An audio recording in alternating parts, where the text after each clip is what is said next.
alhamdulillah. Assalamu alaikum wa rahmatullahi ta'ala wa barakatuh.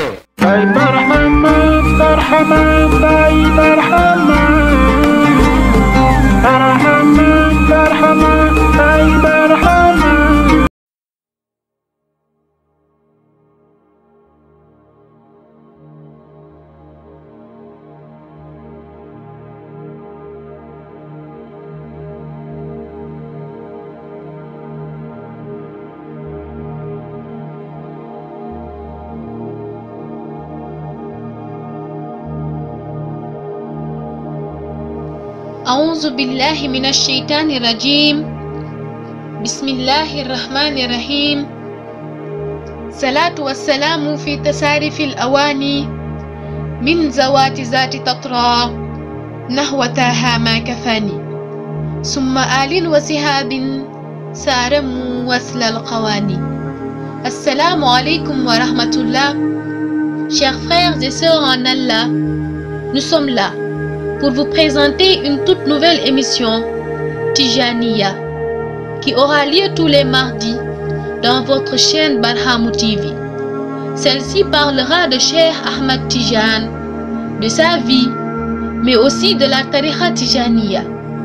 Aujourd'hui, nous allons débuter avec l'enfance de Cheikh Ahmed Tijan. À Aïn Madi, un petit village situé dans le désert algérien, à quelques kilomètres de l'Arwat, plus précisément à Al-Malawi, se trouvait une humble demeure, traditionnelle en terre. La modestie des lieux cachait en son sein une jeune épouse qui, dans un coin de sa maison, et avec tout le courage qui caractérise les femmes de ces régions, venait d'enfanter un garçon qu'elle prénomma Ahmed. C'est ainsi qu'en 1150 de l'Hégire vint au monde Seydina Ahmed ibn Muhammad ibn Mokhtar Tijani, qu'Allah sanctifie son précieux secret. Cet endroit isolé, loin des tumultes des grandes villes, s'était déjà fait remarquer depuis plusieurs années par l'envergure de ses savants et leur piété. L'illustre Cheikh Abdallah ibn Muhammad el-Iyashi, qui passa par ce village, en fit mention dans son écrit Rihlata. Il rencontra également Sidi Ahmed, l'arrière-grand-père de Seydina qu'Allah l'agrée, dont il hérita du prénom. Et il le décrivit par les termes élogieux de grand savant.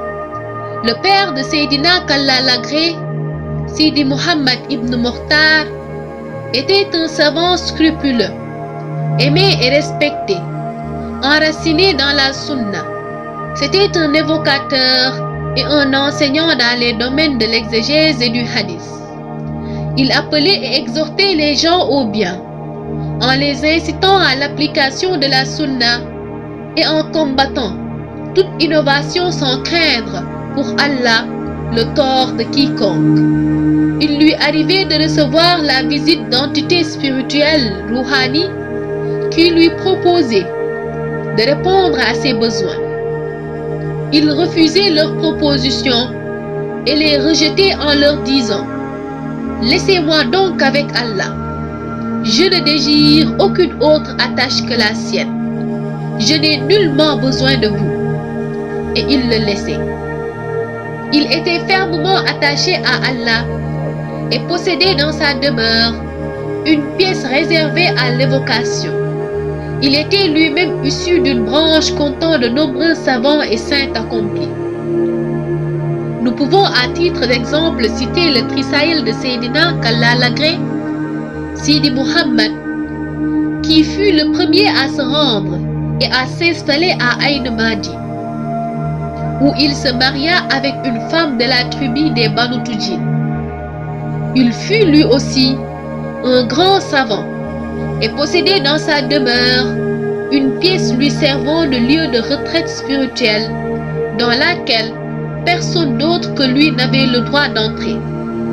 Il avait pour habitude de se voiler le visage lorsqu'il sortait de sa demeure afin de se rendre à la mosquée et restait ainsi voilé jusqu'à son retour au sein de sa cellule d'isolement. Lorsque Seydina Kalla Lagré fut interrogé au sujet de la raison pour laquelle son aïeul se voilait le visage devant les gens, il répondit: il se peut que cela soit du fait qu'il ait atteint un certain degré dans la sainteté. Ce degré avait en effet pour conséquence que tout ce qui le regardait ne pouvait plus s'empêcher de le contempler un seul instant, au risque d'en mourir. Or, il comptait parmi les détenteurs de cette particularité qu'il acquit durant 23 années, caractéristique de ceux qui eurent atteint 72 des sciences mohammediennes. C'est donc pour l'ensemble de ces raisons que volontairement il se voilait le visage. Seydina Ahmed Tijani, qu'Allah sanctifie son précieux secret, fut mise au monde par la pieuse et pure Dame Aïcha, fille de Sidi Mohammed Sanoussi Tijani Madawi. Par ailleurs, c'est du côté de sa parenté maternelle que Seydina Kalla Lagré tire l'origine de son nom. Elle était une femme pieuse et dévouée, aux qualités rares et précieuses. Elle consacrait la majeure partie de ses journées et de ses nuits à évoquer Allah ainsi qu'à prier sur le prophète. Que la prière et la paix d'Allah soient sur lui. Elle était une mère attentionnée, débordante d'amour et de miséricorde.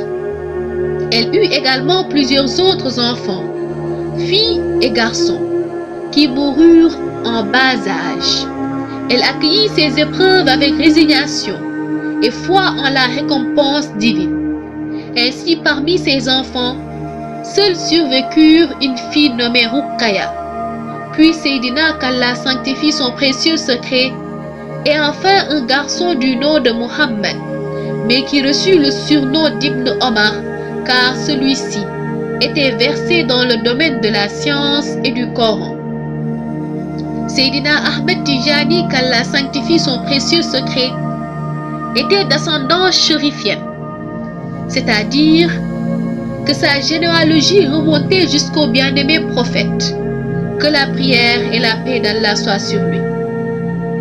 Par Seydina Ali et Fatima, qu'Allah les agrée, via leur fils Hassan, qu'Allah l'agrée. Cependant, il ne se fia pas aux ouï-dire, ni à ce qui était mentionné dans son certificat généalogique, jusqu'à ce qu'il eut lui-même l'occasion d'interroger le bien-aimé prophète, que la prière et la paix d'Allah soient sur lui, à l'état de veille. En effet, il a dit qu'Allah sanctifie son précieux secret. J'ai interrogé le maître de l'existence au sujet de mon ascendance. Étais-je un shérif ou pas? Et concernant la tribu de la ville où je suis né et qui se réclamait d'ascendance chérifienne, quelle en était la réalité? Il m'a répondu: que la prière et la paix d'Allah soient sur lui. Certainement tu es mon fils. Certainement tu es mon fils. Certainement tu es mon fils. Et il le répéta 3 fois, puis ajouta: que la prière et la paix d'Allah soient sur lui. Ton ascendance par Hassan, fils de Ali, est authentique. Ce n'est que depuis cette confirmation qu'il présentait alors en intitulant ses courriers par Ahmad ibn Muhammad Tijani al-Hassani. Quant aux habitants de son village, Seydina qu'Allah sanctifie son précieux secret dit: le prophète, que la prière et la paix d'Allah soient sur lui, s'est tu à leur sujet, et il ne m'a nullement confirmé l'authenticité de leur appartenance généalogique. En effet, Seydina, qu'Allah sanctifie son précieux secret, n'était pas de leur origine, car son ancêtre ne s'installa que fortuitement auprès d'eux. Ils n'ont donc aucun lien généalogique, si ce n'est par les femmes. Il fut par voie de conséquence apparenté à eux en raison de l'installation de son ascendant dans leur village. Son aïeul Sidi Salim est originaire de la tribu de Abda, aux environs de Safi, sur le littoral atlantique des côtes marocaines. Ainsi, c'est dans cet environnement de foi, de science et de sainteté que naquit Seydina Ahmad Tijani, qu'Allah sanctifie son précieux secret. Il grandit certes au sein d'une humble demeure, mais elle fut le creuset d'une famille très attachée au Coran et à la Sunna. L'éducation du Saint-Enfant fut confiée à l'illustre et prestigieux Muhammad ibn Hamoud Tijani, sous la conduite duquel il mémorisa le texte coranique en entier, et ce, à l'âge de 7 ans. Il était un homme pieux et enseignait aux enfants. Lui-même fit son apprentissage auprès de son cher Sidi Issa Bouakaz Al-Madawi Tijani, qui était un homme pieux, connu pour sa sainteté et qui enseignait également aux enfants. Un jour, il révéla qu'il avait vu en songe le Seigneur très haut lui réciter le Coran, du début à la fin, dans la version Warsh. Son Seigneur le très haut lui dit ensuite: c'est ainsi qu'il fut révélé. Seydina Ahmad Tijani, qu'Allah sanctifie son précieux secret, a appris le droit musulman, fiqh, selon l'école de l'imam Malik. Il étudia les différents traités de jurisprudence tels que le Khalil, le Risala, le Muqaddima d'Ibn Rushd et le Lakhdari auprès du connaissant d'Allah, le savant Sidi Mabrouk Ibn Bouafiya Madawi Tijani. Sidi Mabrouk décéda en l'an 1166 de l'Hégire. Dès son plus jeune âge, Seydina Ahmad Tijani, qu'Allah sanctifie son précieux secret, se fit remarquer par son intelligence et sa piété, ainsi que ses vertus et sa modestie. Il était assidu dans ses études et possédait une volonté surprenante. Tout ce qu'il commençait, il le finissait, et tout ce qu'il entamait, il le complétait. Aucune tâche, aussi ardue soit-elle, ne l'effrayait, et aucun obstacle ne pouvait le détourner de son objectif, jusqu'à en atteindre le sommet. Son éveil et sa compréhension étaient seigneurseux et dépassaient de loin ce qui pouvait être acquis par le biais de l'apprentissage et de l'enseignement. Pendant ses cours, il devançait tous les élèves dans les domaines complexes de la jurisprudence, sans pourtant n'avoir jamais lu d'ouvrage, ni avoir entendu de propos relatifs à ces sujets. Les gens de son village et ceux du désert avoisinant, ainsi que les érudits, venaient profiter du récipient de ses connaissances. Et alors qu'il n'était encore qu'un jeune homme, il enseignait et donnait des avis juridiques, fatwa, dans divers domaines. L'aura de sa personnalité fascinait tout ce qui le contemplait, et elle laissait présager un destin hors du commun. Un jour, alors qu'il était encore enfant et qu'il rentrait chez lui, Seydina, qu'Allah sanctifie son précieux secret, trouva un plat préparé par sa mère, que l'on nomme la fête, à base de navets simplement salés et cuits. Mais à l'exception d'une seule variété, il n'aimait pas les navets. Il sortit donc de chez lui très contrarié. Il rencontra son voisin qui s'appelait Sidi Gourit, qu'Allah l'agrée, un homme vertueux qui détenait la connaissance. Ce dernier, après l'avoir interrogé et su la cause de cette contrariété, l'invita à venir manger chez lui.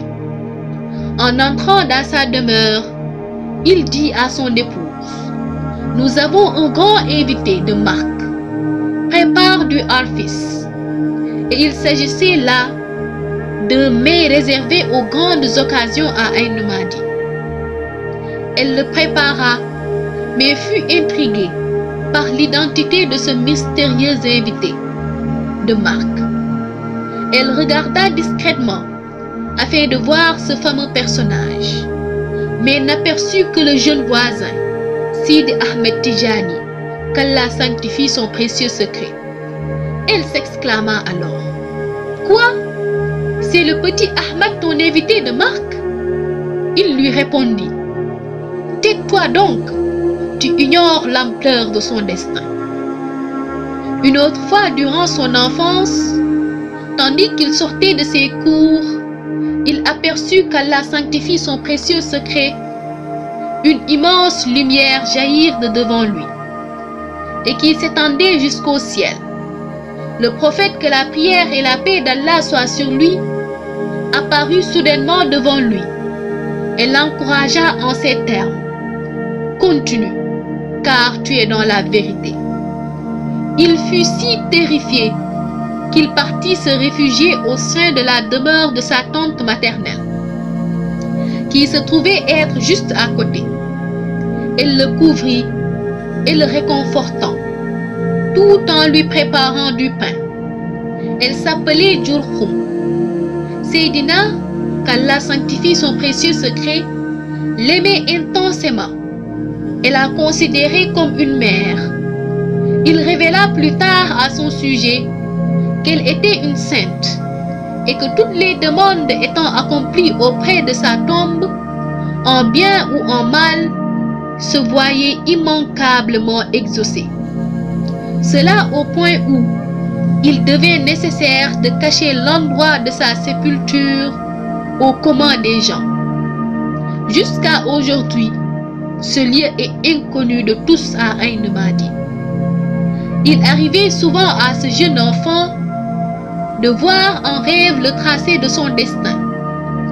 En effet, il se voyait sur un trône, gérant et commandant des multitudes de créatures. Il a rapporté qu'Allah sanctifie son précieux secret. J'ai vu, alors que j'étais encore petit et impubère, un trône royal que l'on semblait m'avoir préparé et sur lequel je m'assis. J'avais une immense armée que je commandais pour répondre aux besoins comme le fait un roi. Au cours d'un autre songe, il vit le bien-aimé prophète, que la prière et la paix d'Allah soient sur lui, à Aïn Madi, qui chevauchait un cheval, et Seydina, qu'Allah sanctifie son précieux secret, le suivait de très près. Il désirait lui adresser des demandes, mais il préféra attendre que le bien-aimé prophète, que la prière et la paix d'Allah soient sur lui, descende de sa monture afin d'être plus à l'aise. Lorsque le bien-aimé prophète, que la prière et la paix d'Allah soient sur lui, descendit, il se dirigea vers un champ et entra en prière. Seydina, qu'Allah sanctifie son précieux secret, voulut le rejoindre afin de prier avec lui, mais il ne le rejoignit que lors du deuxième cycle de la prière. Il comprit à travers ce rêve qu'il n'atteindrait sa quête que dans la deuxième partie de sa vie, qui était représentée par la deuxième raka. Il a rapporté également au sujet d'un autre songe qu'Allah sanctifie son précieux secret: je me suis vu ayant l'apparence d'un roi, alors que les gens me prêtaient serment d'allégeance. J'avais auprès de moi une foule innombrable. Ils m'ont préparé un trône de khalifa sur un toit élevé, ainsi qu'une tenue royale. Lorsque le temps de la prière du Dhuhr arriva, j'ai voulu ordonner à quelqu'un de la diriger pour nous, comme j'en avais l'habitude dans la réalité.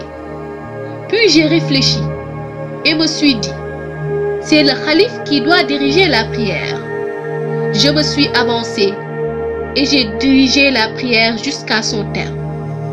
Lorsque j'ai raconté cela à l'un de mes aînés, je lui ai dit: je crois qu'Allah, exalté, veut pour moi la station du pôle. À l'âge de la puberté, son père le maria, et Seydina, qu'Allah sanctifie son précieux secret, continua à vivre dans la demeure familiale, entouré de ses parents qu'il chérissait tendrement.